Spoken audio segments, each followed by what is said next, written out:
everybody, here is the current state of our giveaway pit trike. If you haven't seen the previous videos, 420cc engine, big monster slicks in the back, little slick in the front, wheelie bars going on the back. It's gonna be a lot of fun. So today we're gonna put some reinforcements in, hopefully get the wheelie bars done, get a gas tank on this thing, and hopefully get it running.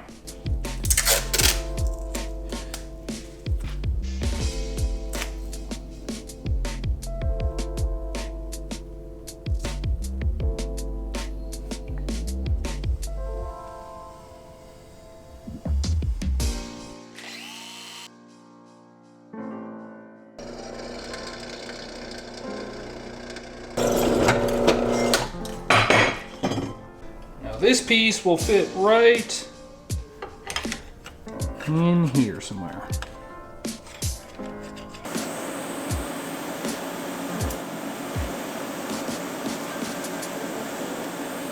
I guess sometimes I can make a pretty cool thing. Really, this piece is gonna fit that.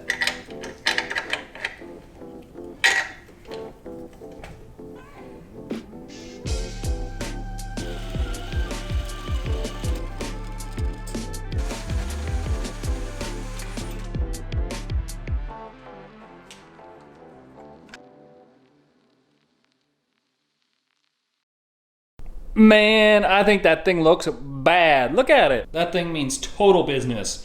Now there's a couple ways we can adjust the height. If you move it up to positions from here, it actually raises the back up a little tiny bit. I'm sure you could gain some height or not height by extending or moving the heim joints. And then if you change the size of the wheels, you can also gain some height. So there's a couple ways we can maneuver the height there, or you can just take it off completely and run it without it if you're a badass. But dang, it's so cool. All right, so we've never really built something with brakes yet. So we have this beefy caliper here that I hope is gonna work. Kind of making some sort of template here for it. And then gotta cut this piece out to clear the piston. And then maybe we'll have brakes on this thing. That'll be a first. I feel like we need it on this one because it goes above 50 kilometer an hour. Probably, maybe, I don't know. Brakes are overrated.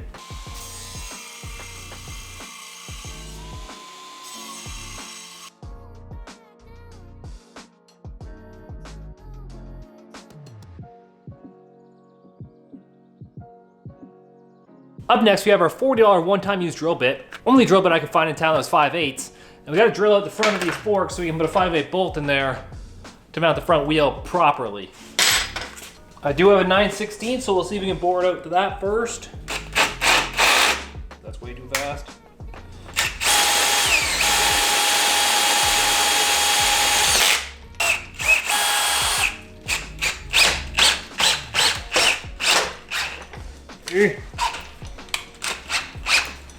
Stop catching.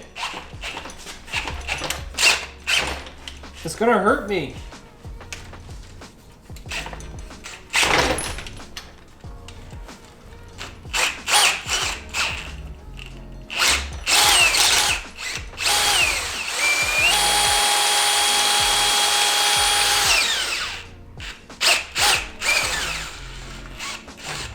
I'm gonna go from inside to outside. Easy pro tip for everybody out there now. This 3/4 aluminum tubing that you get from generic hardware stores actually slides perfectly over a 5/8 bolt. So it's 5/8 inside diameter, 3/4 outside diameter, and it's good for spacing out your wheel.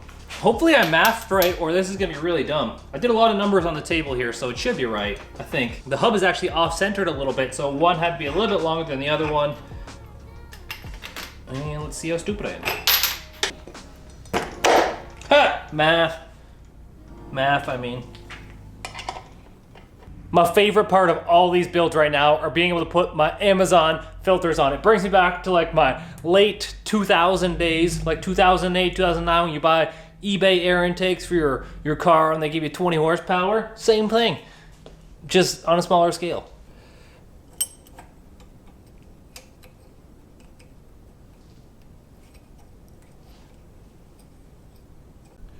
I'm not exactly sure who designed this intake, but you can't even get a socket on it. What were they thinking?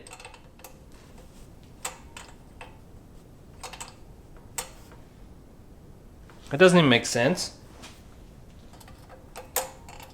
Well, that's stupid.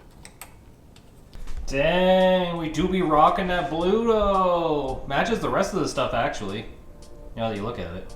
Now that we've gained 10 horsepower from our air filter, we might as well move on to something that I've been meaning to do in a while. I wanted to triangulate the front of this thing just to give it more side-to-side strength. I know in a trike there isn't that much load sideways on the top, but I think I might go from here with a bar, down here, up to there on both sides. But I'll do like an 80-degree angle, I think, right up here and see if we can merge up to that piece.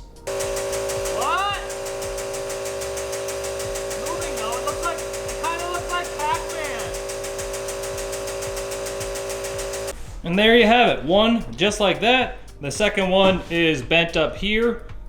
And now all we have to do is take that one, lay it on top of this one, and we just notch exactly where this one is, and they both should be the exact same, but it's not gonna work like that because it's me. Try to make things too simple, never works. It might just be a me thing too. Literally, I'll just put it like this, and I'll go, you need to mark here, Kyle. You need to cut right to there, and right to here. That is literally like the first time something like that's worked out for me, where everything lines up exactly on the lines that I made on the bottom, and it looks even. Even Steven. So this is gonna give us a little extra support on our top bar side-to-side load. I didn't go straight to the head tube by triangulating it, but this right here is gonna get plated in so that a lot of the force from here will transfer to here and to there. So this will be kind of all tied in. It's a little mini pit bike, come on guys. It doesn't have to be, you don't have to jump it. I know you're gonna wanna jump it, but you probably shouldn't. Remember, this could be yours. Every $1 spent, boostedlifestyle.com, one entry, baby.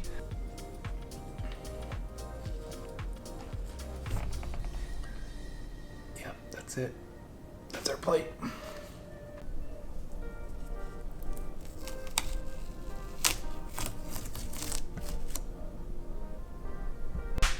Okay, the gaps may not be perfect, but that's what welding's for, isn't it?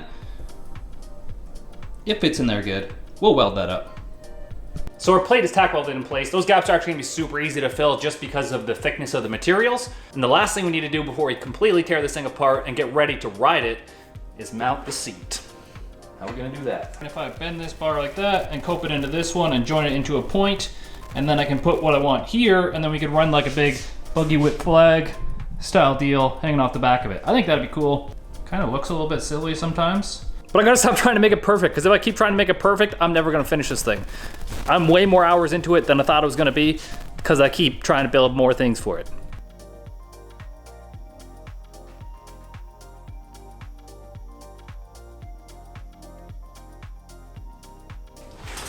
Oh my god, it's pretty heavy now.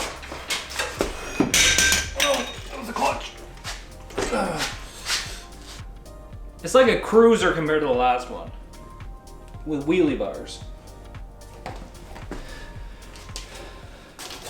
To recap, sitting on this thing, it's kind of like a cruiser, so you're actually sitting like up and you feel, I don't know, you feel in a comfortable position, whereas that one, your like legs are up in your chest and your handlebars are way up here, and it's like a little bit wild. The biggest challenge we have with this build is building it around this engine. This engine dimensionally is just way bigger than the other one.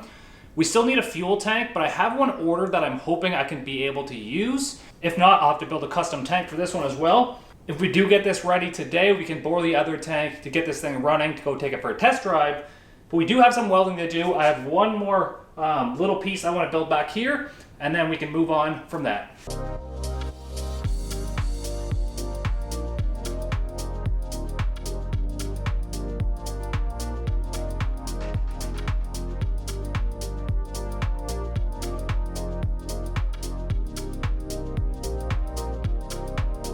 Now it's time to strip it down so we can weld it up.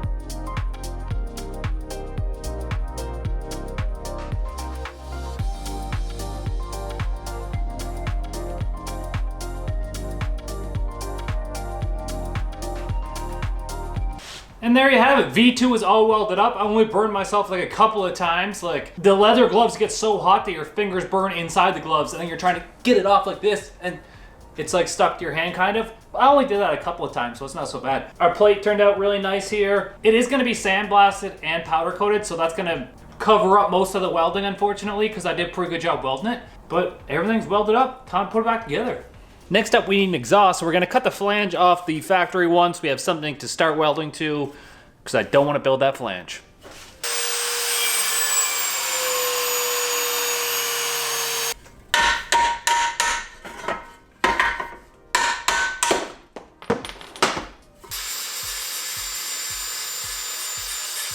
So we actually have a bunch of this 1-inch stainless stuff, which is gonna be perfect because the inside diameter is 1 inch and the outside diameter is whatever. But that's gonna fit perfectly on there. Saves me a ton of time.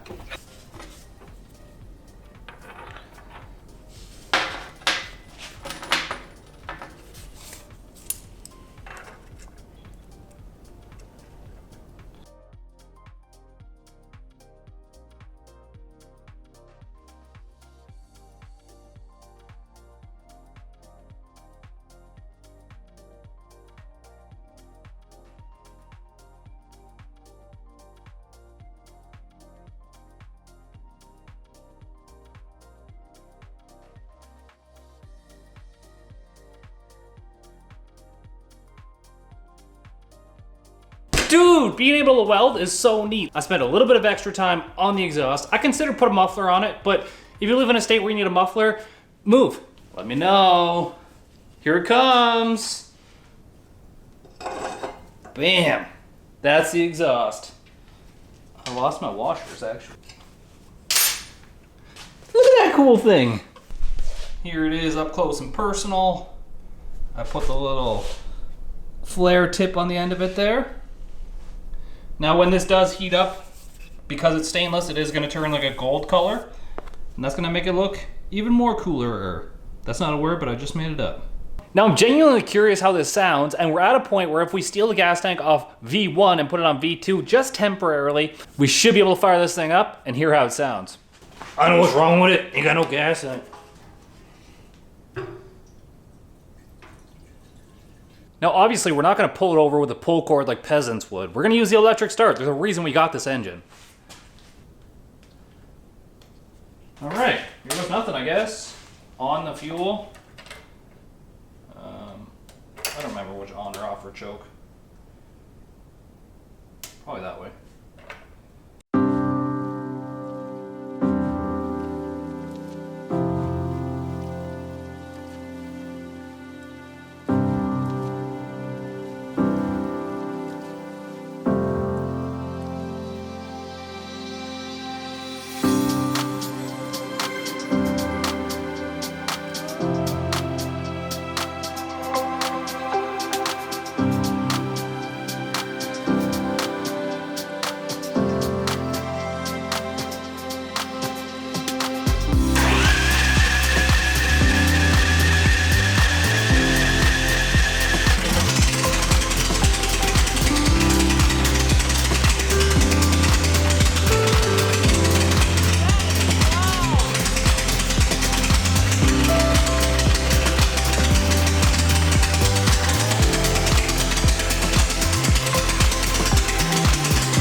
All right, but in order to drive this, we need a throttle cable, we need a chain, and we need brakes.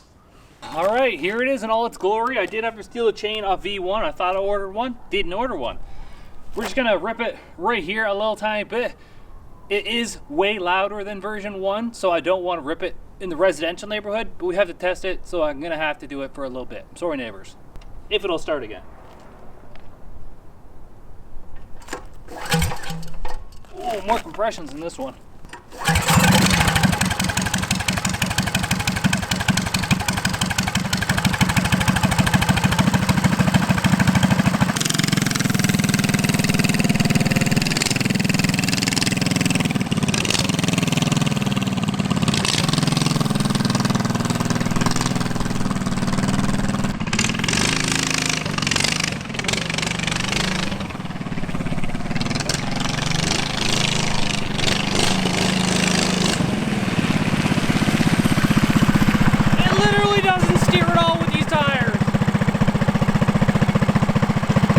Alright, so it's super cool. It doesn't turn the best because of the big slicks in the back. They're really, really hard to turn actually.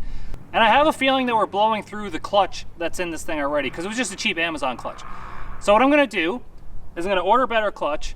We're gonna check over all the nuts and bolts in this thing, make sure it's ready to go 30, 40, 50 miles an hour, whatever it's gonna do. And then we're gonna fully test it against V1. Thanks for checking out my video. Remember, if you wanna win this bad boy, every $1 spent on boostedlifestyle.com automatically gets you entered to win this thing. So make sure you go check it out. Peace easy. Get that V.